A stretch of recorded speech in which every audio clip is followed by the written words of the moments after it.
বন্ধুরা, সবাইকে বিকালের শুভেচ্ছা জানিয়ে শুরু করছে আমার এই প্রতিবেদন।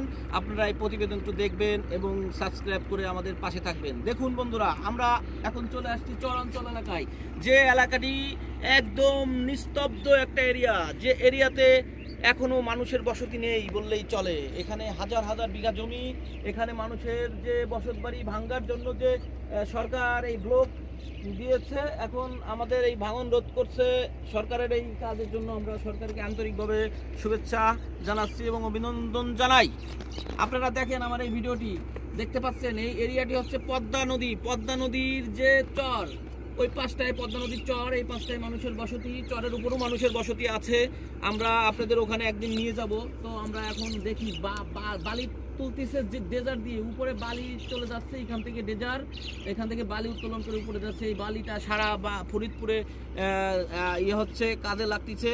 তো বন্ধুরা, আপনারা আসবেন, আমার এই ভিডিওটি দেখবেন, দেখলে ভালো লাগবে।